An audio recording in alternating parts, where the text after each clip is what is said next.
या घरातून आत्ताच्या आत्ता निघून जा. तुझ्यासारख्या कुलटा अभागन आणि कमनशिबी मुलीला मी माझ्या घराची सून म्हणून एक मिनिटही सहन करू शकत नाही. सुमित्राबाई कर्कश आणि गर्विष्ठ आवाज संपूर्ण विशाल वाड्यात घुमला. त्यांनी अंकिताचा हात अत्यंत निर्दयीपणे पकडला आणि तिला थेट घराच्या मुख्य उंबरट्याबाहेर ढकलून दिले. अंकिताच्या हातात फक्त एक लहानशी बॅग होती. तिच्या चेहऱ्यावर अश्रू नव्हते, उलट एक शांत, गंभीर आणि अथांग संयम होता. सुमित्राबाईंना वाटले की त्यांनी एक अनाथ, गरीब आणि लाचार मुलीला घरातून हाकलून देऊन आयुष्यातील सर्वात मोठा विजय मिळवला आहे. पण त्यांना हे माहीत नव्हते की त्यांनी स्वतःच्याच हाताने एक विनाशकारी वादळाला आमंत्रण दिले आहे. अंकिताने शांतपणे मागे वळून पाहिले.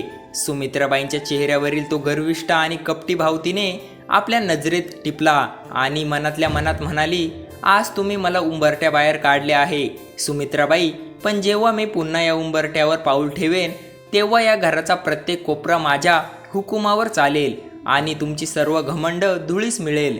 अंकिता आणि सुमित्राबाईंचा मुलगा रोहन यांचा विवाह अवघ्या 6 महिन्यापूर्वी झाला होता. रोहन एका मोठ्या कॉर्पोरेट कंपनीचं उच्च पदावर काम करत होता, तर अंकिताने स्वतःची ओळख एक साधी, सोशिक आणि अनाथ गृहिणी म्हणून दाखवली होती. सुमित्राबाईंना सुरुवातीपासूनच अंकिता अजिबात आवडत नव्हती. त्यांना रोहनसाठी एखाद्या अतिश्रीमंत घरची, करोडपतीची मुलगी हवी होती, जी त्यांच्या प्रतिष्ठेला शोभेल.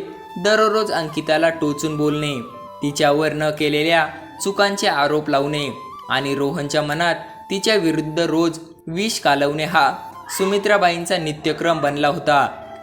रोहनही आईच्या पूर्णपणे ऐकण्यात होता, ज्यामुळे तो अंकिताची बाजू घेण्याऐवजी नेहमी शांत राहायचा किंवा आईच्याच बोलण्याला होकार द्यायचा.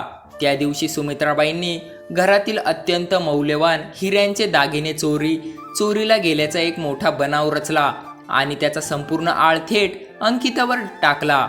रोहननेही कोणतीही चौकशी न करता अंकितावर अविश्वास दाखवला आणि आईच्या सांगण्यावरून तिला घराबाहेर काढण्यास संमती दिली.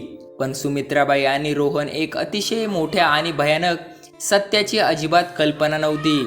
अंकिता ही कोणतीही सामान्य किंवा असहाय्य मुलगी नव्हती. ती केंद्रीय अन्वेषण विभाग म्हणजेच CBI ची एक अत्यंत हुशार, चलाक आणि धाडसी अंडरकव्हर सिनियर ऑफिसर होती. देशातील एक मोठ्या राजकीय आणि आर्थिक घोटाळ्याचे धागोदार सुमित्राबाईंचे पती आणि देशातील एक आंतरराष्ट्रीय गुप्त गुन्हेगारी सिंडिकेटशी थेट जोडलेली होती. त्या सिंडिकेटचा पर्दाफाश करण्यासाठी आणि मुख्य सूत्रधारांना रंगेहात पकडण्यासाठी अंकिताने या कुटुंबात सून बनून प्रवेश केला होता. सुमित्राबाईंनी तिला घरातून हाकलले खरे, पण अंकिताचे मूळ मिशन आधीच 90% पूर्ण झाले होते.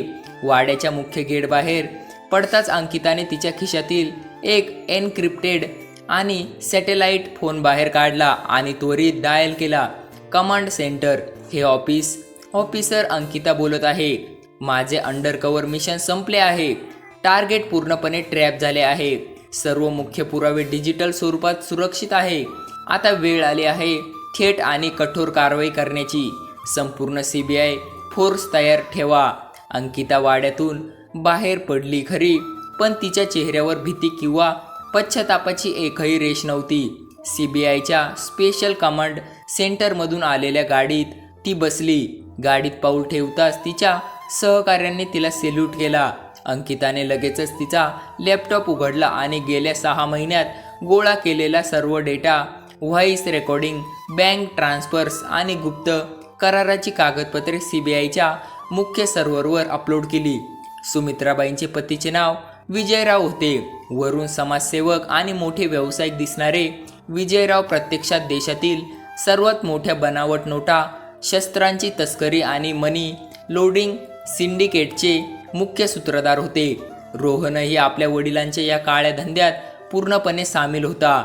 अंकिताने सून बनून त्यांच्या घरातील गुप्त तिजोरीचा पासवर्ड आणि लपवलेल्या बेकायदेशीर सर्व्हरचा डेटा आधीच कॉपी केला होता.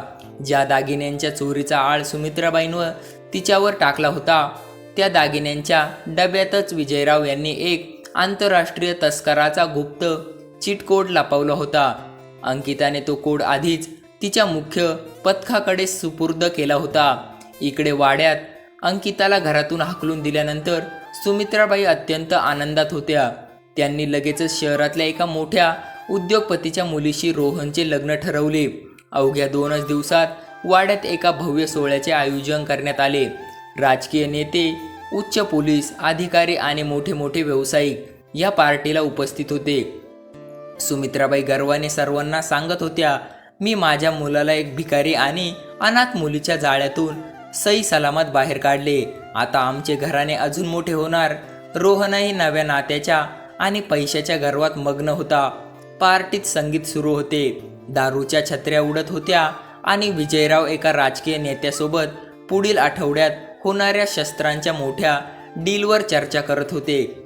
अचानक रात्रीच्या 9 वाजता वाड्याच्या मुख्य दरवाजावर 3 मोठ्या काळ्या रंगाच्या CBIच्या गाड्या आणि 2 पोलीस व्हॅन अत्यंत वेगाने येऊन थांबल्या. गाड्यांचे सायरन वाजू लागले. वाड्यात उपस्थित असलेले सर्व पाहुणे घाबरले. CBIच्या सशस्त्र कमांडोजनी संपूर्ण वाड्याला चारी बाजूंना वेढा घातला. सुमित्राबाई रागाने लालबुंद होऊन पुढे आल्या आणि ओरडल्या, कोणाची हिंमत झाली आमच्या घरात अशा प्रकारे सायरन वाजवत येण्याची? विजयराव, पहा हे काय चालले आहे. एका फोनवर या अधिकाऱ्यांची नोकरी घालवा. विजयराव पुढे आले आणि त्यांनी CBI टीमला धमकावण्याचा प्रयत्न केला. पण त्याचवेळी गर्दीतून एक स्त्री अतिशय रुबाबदार आणि कडक CBIच्या खाकी फॉर्मल युनिफॉर्ममध्ये अंगावर सिनियर ऑफिसरचे स्टार्स आणि हातात क्लासिफाईड फाईल घेऊन पुढे आली. तिला पाहताच संपूर्ण वाड्यात शांतता पसरली.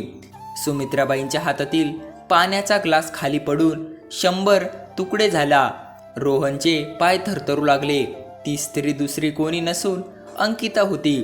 तू इथे या कपड्यात काय करत आहेस? तुझी हिंमत कशी झाली? सुमित्राबाईंचा आवाज अडखळत होता. शांत रहा सुमित्राबाई. अंकिताचा आवाज संपूर्ण हॉलमध्ये एखाद्या सिंहासारखा गजरला. अंकिताने तिथे अधिकृत CBI ID कार्ड काढले आणि सर्वांसमोर धरले. मी CBIची सिनियर अंडरकव्हर ऑफिसर अंकिता. ज्या साध्या आणि अनाथ मुलीचा तुम्ही रोज अपमान केला, जिच्यावर चोऱ्यांचा आळ आणून घरातून हकलले, तीच आज तुमच्या संपूर्ण काळ्या साम्राज्याचा अंत करायला आली आहे. अंकिताने पुराव्यांची जाड फाईल थेट समोरच्या काचेच्या टेबलावर फेकली. विजयराव आणि रोहन, तुम्ही ज्या ट्रस्टच्या नावाखाली शेकडो कोटी रुपयांचे मनी लोडिंग, शास्त्रांची तस्करी आणि देशविरोधी कारवाया करत होता, त्याचे सर्व डिजिटल पुरावे, बँक खाते आणि व्हॉइस रेकॉर्डिंग CBIकडे जमा झाले आहेत. सुमित्राबाई, तुम्ही मला ज्या दागिन्यांसाठी घरातून हाकलून काढले, त्या दागिन्यांच्या बॉक्समध्येच तुमच्या पतीने देशविरोधी सिंडिकेटचे गुप्त कोड्स लपवले होते. विजयराव आणि रोहनच्या चेहऱ्यावरचा रंग उडाला. तिथले सर्व पाहुणे मागे सरकू लागले. अंकिताने पुढे होऊन सुमित्राबाईंच्या डोळ्यात डोळे घालून सांगितले, तुम्हाला वाटले की तुम्ही एक स्त्रीचा अपमान करून तिला रस्त्यावर आणले, पण तुम्हाला हे समजले नाही की ती स्त्री या देशाच्या सुरक्षेसाठी तुमची खरी काळी बाजू उघड करायला तुमच्याच घरात शत्रू म्हणून बसली होती. अंकिताने तिच्या सहकाऱ्यांना इशारा केला. क्षणाचाही विलंब न करता CBI टीमने विजयराव, रोहन आणि सुमित्राबाई यांच्या हातात बेड्या ठोकल्या. ज्या वाड्यात काही मिनिटापूर्वी पैशाचा, प्रतिष्ठेचा आणि गर्वाचा माज होता, तिथे आता फक्त पोलिसांचे सायरन, पश्चाताप आणि अंकिताच्या स्वाभिमानाची कथा उरली होती. अंकिताने एक अंतिम नजर त्या वाड्यावर टाकली आणि अत्यंत धैर्याने, गर्वाने आपल्या नव्या मिशनकडे पाऊल टाकले.